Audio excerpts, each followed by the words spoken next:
শদিয়াৰ খেলপথাৰত পোৱা হঠাৎ অৱতৰণ এখন বায়ুসেনাৰ হেলিকপ্টাৰ।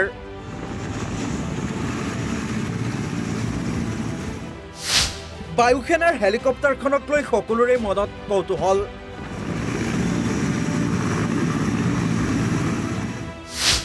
হাতে হাতে মোবাইল লৈ ভিডিঅ' কৰাত ব্যস্ত সকলো।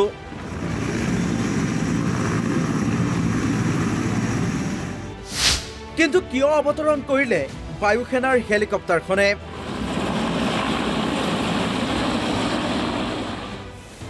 হয়, অৰুণাচল প্ৰদেশৰ পৰা শদিয়াৰ 14জন যুৱকক উদ্ধাৰ কৰি শদিয়াৰ গভট হায়াৰ ছেকেণ্ডাৰী স্কুলৰ খেলপথাৰত অৱতৰণ কৰিছে বায়ুসেনাৰ হেলিকপ্টাৰখন।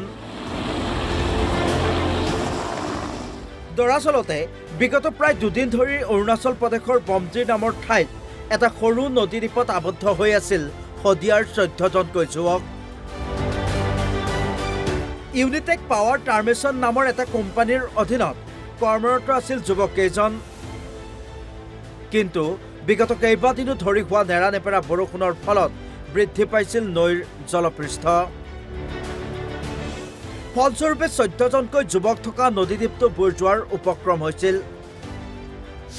প্ৰাণৰ মমতাত আতংকিত হৈ পৰিছিল শদিয়াৰ 14জনকৈ যুৱক। যুৱকৰ দলটোৱে কোম্পানীৰ কৰ্তৃপক্ষক জনাইছিল যদিও প্ৰথম অৱস্থাত কোনো পদক্ষেপ গ্ৰহণ কৰা নাছিল।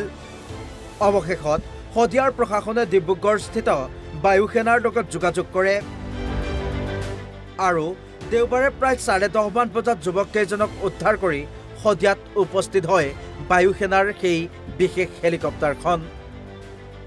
আমি মাজত আছিলোঁ, যি উদ্ধাৰ কৰিলে চবকে আমাৰ সংবাদ মাধ্যমক, ছ'চিয়েল মিডিয়া, আমাৰ প্ৰশাসনক, চৰকাৰক চবকে ধন্যবাদ জ্ঞাপন কৰিছোঁ আমাক যে উদ্ধাৰ কৰাৰ কাৰণে।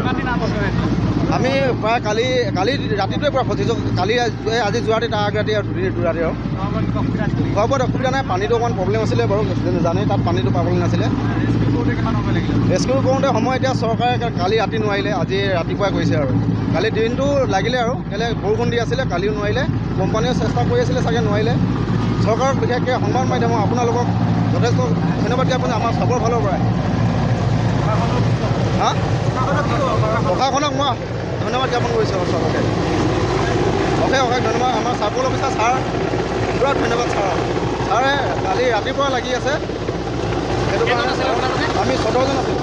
যোৱাকালি আমি সন্ধিয়াত ইনফৰ্মেশ্যন পাইছিলোঁ যে আমাৰ 14গৰাকী আমাৰ ইয়াৰ পৰা আমাৰ শদিয়াৰ ল'ৰাসকল তাতে কাম কৰিছিলে ব্যক্তিগত অনুষ্ঠানত। তেওঁলোকে আবদ্ধ হৈ আছিলে বমজি নদীত। তাৰপিছত আমি তৎকালীনভাৱে মই আৰু অচি ছাৰে আমি গোটেইখিনি যোগাযোগ কৰিলোঁ আৰু DC ছাৰৰ মানে গোটেইখিনি তত্বাৱধানত আমি গোটেই প্ৰচেছবোৰ আৰম্ভ কৰিলোঁ। ইয়াৰ ৰেস্কিউ পৰা লৈ কিনি NDRF গোটেইখিনি আমাৰ যোগাযোগ কৰা হ'ল DC ছাৰৰ পিনৰ পৰা। আৰু আল্টিমেটলি আজি ৰাতিপুৱা আমাৰ গোটেইখিনি ৰেস্কিউ কমপ্লিট হ'ল আৰু সফলভাৱে হ'ল। এইটো DC ছাৰৰ মানে গোটেই ইনিচিয়েটিভ আৰু গাইডেঞ্চত হৈছে। গোটেইখিনি ইয়াৰ লিফ্ট হৈছে গোটেইখিনি 14জন, আৰু 14জন সুস্থ বুলি এতিয়ালৈকে গম পাইছোঁ। তেওঁলোকক যিমানখিনি আমাৰ পিনৰ পৰা প্ৰশাসনত কৰিব লগা আছিলে গোটেইখিনি কৰা হৈছে সাহায্য। শদিয়াৰ পৰা ঋতুৰাজ সিং, অসম লাইভ 24।